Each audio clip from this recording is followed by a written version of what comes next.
Today we're making the juiciest hamburger steak recipe from the 1950s. I'm Allison with Simple Fantastic Kitchen, and I am so lucky to have my mom Carolyn with me here today because this is your recipe, right Mom? Yes, it is.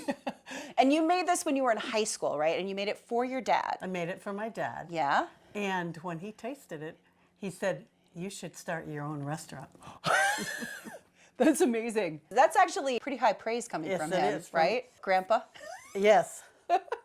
So how do we want to start today? Well, we need to start with the beef. Okay, perfect. So we have 2 pounds of ground beef in a large bowl, and we are using 93% lean, but you may choose whatever leanness you like. Then we're gonna add a half a cup of milk. You may choose whatever percentage you'd like, but we're gonna go with skim milk today. Now we're gonna add 1 egg into a separate bowl and whisk it well.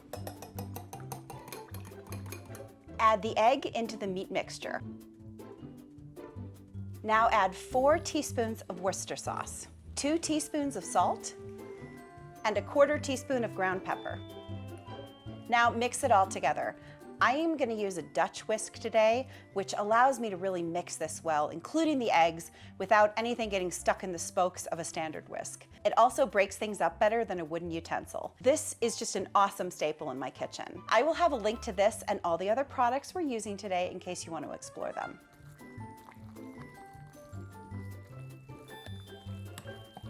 That's looking good. Thanks, Mom. Yeah, you've got it really mixed really good. And isn't it nice because, look, nothing stays on this. Never used one of those. These are fantastic. Dutch whisk, okay. Mm-hmm. Maybe I have to get one. Maybe you do have to get one. Do you think we're about done? Yes, it looks like it's thoroughly mixed. So now for best results, cover it and let it marinate overnight in the refrigerator. You don't have to marinate it, but you know, it brings out the flavor. That's so very true. let's do it if you have time. Yeah, if you have time. If you have time, let's do it. Let's do it. Well, our beef has chilled overnight, but before we make the steaks, we need to make that special sauce that goes with them. It's a tomato garlic sauce. And it is so awesome. It totally complements the steaks. So we start by using a garlic press to grate 1 clove of garlic. You can just grate it right into the pan. Then we'll turn on the induction cooktop to low. We're gonna add 1 tablespoon of butter until it melts. You mix it in there.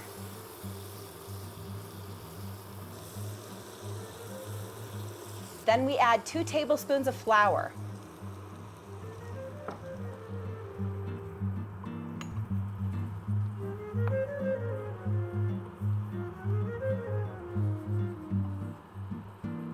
We cook it through while we're stirring it constantly. We're making a roux, right, Mom? Yes, you are. What you have to do is cook the flour so it loses the flour taste. All right, let's add the tomato juice. So it's 1 cup of tomato juice. And then you keep stirring it. You stir it until it starts to thicken. It has to thicken first before you add anything else to it. Can you see it's getting thick? Oh, it really is. And you want to get all those lumps out first before you add the other ingredients. Oh, look at it. See, it's coming. Yeah, it's coming along really nicely.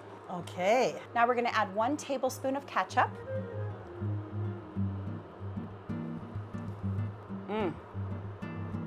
Looks very smooth, very nice. And now 1 teaspoon of Worcester sauce. Or some say it Worcestershire. And then just a little salt and pepper to taste. A little pepper. Is that enough, do you think? Or You put a little more in there. More? Don't be stingy with the pepper, Mom. All right. Oh, yeah. And there's the salt. There we go.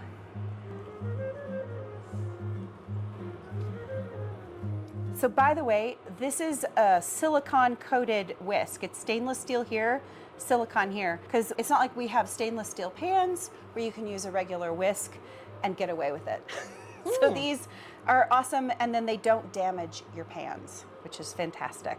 Now you don't want this to boil, right, Mom? No, it's ready right now. Oh, beautiful.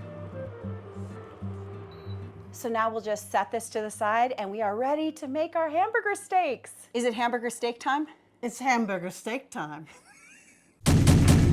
We are going to be making our steaks in a skillet, and I should note that we're using her original recipe today, but we're updating the method of cooking because Mom, you originally made this in your oven's broiler. I did. My dad's doctor said that he needed to eat less fat. And the butcher didn't have lean ground beef? He didn't have it. No, it like wasn't a thing, right? Oh, no.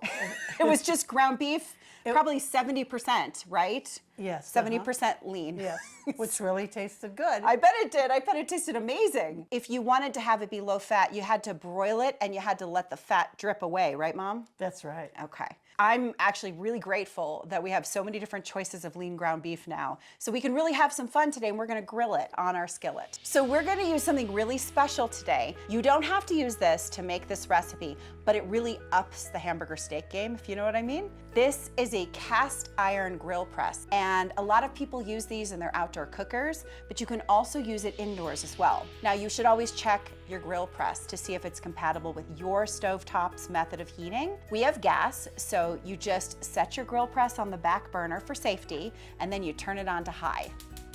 You heat it up for 10 to 15 minutes. Meanwhile, we're gonna make our patties. So this recipe makes between 6 to 8 patties, depending on how large you make them. We're gonna make 2 patties right now. So I like to roll it into a ball and then kind of smush it, pat it, and then kind of round the edges out. And then you get them nice and round. And then put one down here. She's got it. Now this is really important. So you're gonna spray the top of your pan. Yes. Do we think our grill press is ready?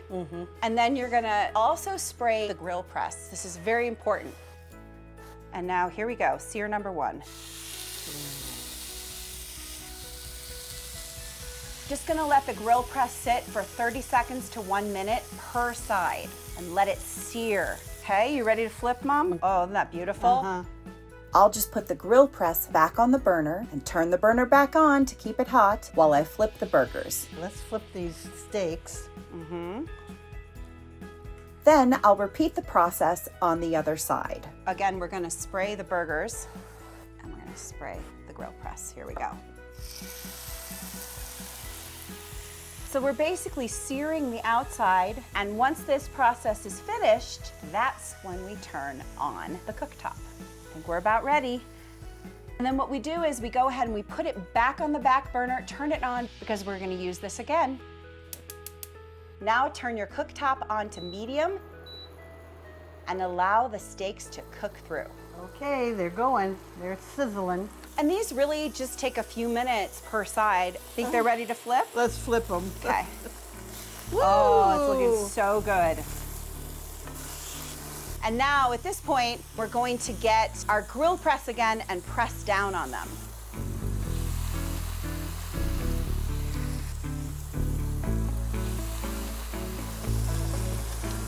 And this just ensures that they just look gorgeous on top of everything else.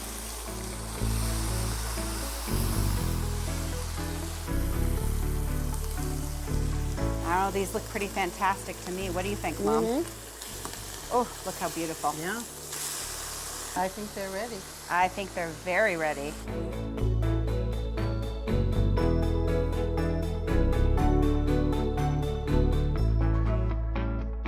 This looks delicious, but how does it taste? This is so good. This is so good, Mom. This is amazing. You guys got to try this. You know what? You should open up a restaurant. The full recipe is in the description below. The products are available in the description as well. For more recipes, kitchen reviews, and how-tos, subscribe to Simple Fantastic Kitchen. That's a sizzling steak.